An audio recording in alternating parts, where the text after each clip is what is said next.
हाँ जी, इस जो रैली है कल कांग्रेस की, उसमें आपकी क्या पार्टिसिपेट रहेगी पंचायत के सरपंचों की? देखिए, पहले भी हमारी मीटिंग हुई थी और दीपेंद्र भाई साहब को के साथ मैंने वादा किया था 339 की 39 पंचायत इसमें डालना।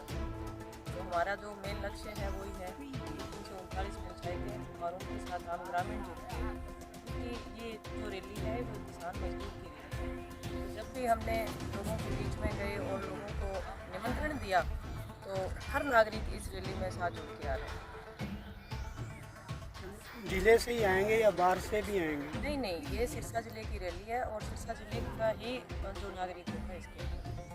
नहीं, सरपंच तो सारे हरियाणा के आएंगे ना? नहीं जी, सिरसा जिले के 339 पंचायत हैं और 339 पंचायत ही यहाँ पे होंगे। मतलब हरियाणा से नहीं, नहीं, हरियाणा से सिर्फ अपना सिरसा जिला जिला से। जिम्मेवारी लगाएंगे अब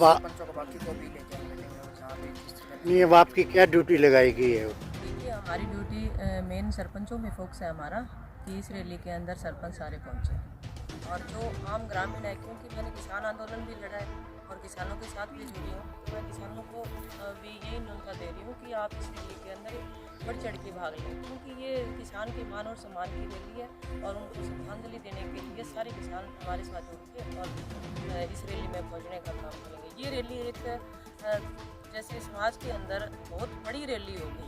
आपने देखा होगा कि अमित शाह की भी रैली आपने देखी है, तो ये जो रैली है वो रिकॉर्ड तोड़ होने वाली है और इसका जो इतिहास है वो पन्नों पे लिखा जाएगा।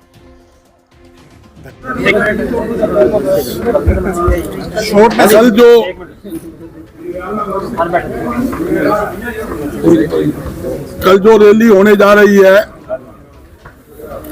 जो 750 किसान शहीद हुए हैं, उनकी याद के अंदर उनको श्रद्धांजलि देते हुए ये रैली रखी गई है। आपके सामने है कितना बड़ा ग्राउंड है और ऐतिहासिक रैली नहीं, ये रेला होगा और जनता के अंदर, सिरसा जिले की जनता के अंदर बड़ा भारी उत्साह इस रैली के प्रति है। पंडाल में पैर टेकने की जगह नहीं मिलेगी, चारों तरफ सड़कों के ऊपर आप देखोगे इतनी भारी भरकम भीड़ आपको मिलेगी। खास बात क्या है, आज प्रदेश की जनता भारतीय जनता पार्टी से दुखी है। ये वो सरकार है, नू कहते थी किसान की आय 2 गुना करेंगे, किसान की आय 2 गुना करने के बजाय खर्चा 2 गुना जरूर कर दिया। किसानों के ऊपर लाठी चार्ज, किसानों के ऊपर आंसू गैस के गोले दाबे गए, कितने किसानों को झूठे मुकदमे बनाकर जेलों में डाला गया। ये सरकार पूरी तरह से किसान, आड़ती, मजदूर, आम जनता विरोधी सरकार है और जनता इस सरकार से मुक्ति चाहती है। हरियाणा के अंदर कांग्रेस का राज बनाने के लिए जनता तैयार बैठी है और चौधरी भूपेंद्र सिंह हुड्डा के नेतृत्व के अंदर हरियाणा के अंदर सरकार बनेगी। और मैं कहता हूं 2024 आज चुनाव करा लो, आज पता लग जाएगा। 2 का भी आंकड़ा ये सरकार भारतीय जनता पार्टी छू नहीं पाएगी और कांग्रेस भारी बहुमत से सरकार बनाने जा रही है। आपके सामने हमने सैकड़ों यहाँ वॉलंटियर की ड्यूटी लगाई है। हर प्रकार की व्यवस्था के लिए सारी पानी की व्यवस्था है, चाय पानी की व्यवस्था है, यहाँ तक कि वेटर की व्यवस्था है, सिक्योरिटी वालों की व्यवस्था है। सब व्यवस्था चारू रूप से की गई है ताकि किसी भी रैली में आने वाले अपने साथियों किसी प्रकार की तकलीफ ना रहे। इस रैली के प्रति खास तौर की बात क्या है, आम नागरिक में, क्या आम किसी व्यापारी से पूछ लो, आड़ती से पूछ लो, मजदूर से पूछ लो, किसान से पूछ लो, आम जनता में बड़ा भारी उत्साह देखने में मिल रहा है। और खास तौर की बात क्या है, हर एक आदमी नू कहता है भाई सिलगा हुआ बैठा, किसी बीड़ी सिलगानी होने, इस सरकार के प्रति किसी किसान के बिड़ा दो, माचिस की जरूरत नहीं, अपने आप ही बीड़ी सिलग जाती है। ऐसी स्थिति है। यही हाल मंडी के आड़तियों का है, ये इतनी निकम्मी सरकार है। इस सरकार ने तो भाई गरीबों का मुंह का निवाड़ा छीनने का काम किया। सब्जी फल पे टैक्स लगा दिया, कपड़े पे, चीनी पे, दूध पे, दही पे टैक्स लगा दिया। जब से देश आजाद हुआ तब से आज तक कभी इन वस्तुओं पर टैक्स नहीं लगा। ये वो निकम्मी सरकार है भाई। इससे हर एक व्यक्ति मुक्ति चाहता है। ये स्थिति संकल्प क्या क्या लिए जाएंगे? संकल्प क्या क्या लिए जाएंगे? और संकल्प कल आप देखना, सारी बात आज बताओ, कल हुड्डा साहब बताओगे, हुड्डा घोषणा करेंगे। बजरंग जी, लोकसभा विधानसभा चुनाव का संक्रांत माना जाए ये चुनाव? देखिए मैं कहूँ हम तो चाहे आज करवा लो, पता लग जाएगा। आज खट्टर बाबा से सारा बच्चा दुखी है, क्योंकि पता ही नहीं सिस्टम क्या है। 9.5 साल में एक भी आइटम बता दो किसी में किसी वर्ग को राहत दियो। किसान की पूछ लो, व्यापारी की पूछ लो, किसान की सुन लो, मजदूर की सुन लो। इन्होंने ऐसा कोई वर्ग छोड़ा क्या जिसको दुड़ा कर ना पिटा? किसानों को कुटा, सरपंचों को कुटा, आंगनवाड़ी महिलाओं को कुटा, युवाओं को पिटा। इन्होंने किसी वर्ग को छोड़ा ही नहीं जिसके ऊपर लाठी चार्ज ना की हो, झूठे मुकदमे दर्ज नहीं करे हो। हर एक के साथ इन्होंने जाति करने का काम किया। और भी कोई नेता आएगा? हमारी शैलजा अध्यक्षता करेंगे पीसीसी प्रेसिडेंट दीपेंद्र सिंह हुड्डा आएंगे और बाकी काफी लोग आएंगे। मुख्य अतिथि चौधरी भूपेंद्र सिंह हुड्डा जी होंगे। ये किसान मजदूर जन आक्रोश रैली है और राष्ट्रीय नेता, किसानों के राष्ट्रीय नेता चौधरी भूपेंद्र सिंह हुड्डा है। सारा देश का किसान चौधरी भूपेंद्र हुड्डा को मानता है और उनके रक्षा में लगा लो। वो मुख्य अतिथि होंगे, हमारे प्रदेश साधक यहाँ उसकी रक्षा करेंगे। लोकसभा की रैली है या अकेले सिरसा की है? सिरसा जिले की, सरसा जिले की रैली है, लोकसभा की नहीं है, सिरसा लोकसभा की नहीं है। मैं इसमें जो बात है, ये किसानों को शहादत के लिए 750 किसान शहीद हुए। इसमें कोई आ सकता है, खुला निमंत्रण, क्योंकि ये किसानों की शहादत हुई 750 किसानों की, जो भारतीय जनता पार्टी उस शहादत को भुलाना चाहती है और कांग्रेस पार्टी उनकी शहादत को भुलाने नहीं देगी। और चौधरी भूपेंद्र सिंह हुड्डा के नेतृत्व में कांग्रेस ने फैसला किया है कि यहाँ सिरसा की धरती पे, क्योंकि यहाँ से सबसे ज्यादा किसान जत्थेबंदी सक्रिय होकर उन 3 काले कानून के खिलाफ संघर्ष किया था, तो इसलिए ये खुला निमंत्रण है, कोई आए उनको नमन करे। जयप्रकाश जी, भारतीय जनता पार्टी इस बार मुख्यमंत्री चेंज करती है। भारतीय जनता पार्टी इवेंट्स की राजनीति करती है। भारतीय जनता पार्टी ने, आप लोगों ने देखा कि 2014 से लेकर के आज तक कोई एक ऐसे जो वायदे माननीय भारतवर्ष के प्रधानमंत्री नरेंद्र मोदी जी की तरफ से एक मामला आया था कि जन धन योजना के तहत हर खाते में 15 लाख रुपए आए हैं। मुझे तो नहीं लगता कि किसी के खाते में आए हैं। दूसरा, उन्होंने घोषणा की थी कि 2022 तक किसान की जो आमदन है वो दुगनी करेंगे। जो स्वामीनाथन कमीशन की रिपोर्ट इस देश में, आपको मालूम होगा, सबको पता इस बात का कि भारतीय जनता पार्टी के नेता समय कपड़े निकाल करके अर्ध नंगे होकर के कहते थे स्वामीनाथन कमीशन की रिपोर्ट लागू करो। 9.5 वर्ष से देश में कांग्रेस पे बीजेपी की सरकार है। और जब मैं मेंबर पार्लियामेंट था, स्वामीनाथन जी उस हमारे स्टैंडिंग कमेटी एग्रीकल्चर के सदस्य थे।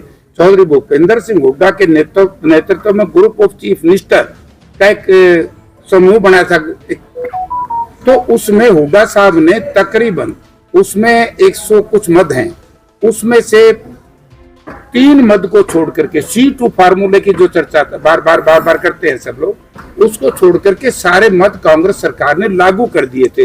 यानी कि देखो, पहले ट्रैक्टर पे कितना 14-15%, 16% लोन था, 5-5, 6-6, 7-7 किलो उसमें मोर्गेज किए जाते थे।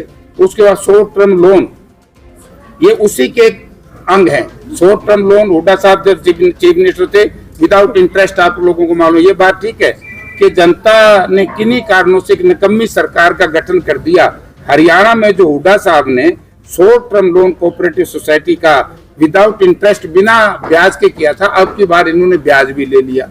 तो यानी कि हमारी विषय योजना है कि भाई इन लोगों ने जो जनता के सामने माननीय प्रधानमंत्री जी से लेकर के प्रदेश के मुख्यमंत्री और गठबंधन के नेता जो आज इस सरकार में शामिल है, जिनकी वजह से 730 किसानों ने अपनी शहादत देनी पड़ी। इसमें जेजेपी का बहुत बड़ा रोल है। अगर जेजेपी 2019 में लोगों ने तो बीजेपी को रिजेक्ट कर दिया था, जेजेपी ने उनका साथ दिया और जेजेपी ने उनकी सरकार बनाई, तो वो लोग ज्यादा दोषी हैं। तो इसलिए ये जो केंद्र की सरकार और प्रदेश की सरकार जो संपूर्ण किसान विरोधी सरकार है, जो वायदे किए थे उनको पूरा नहीं किया।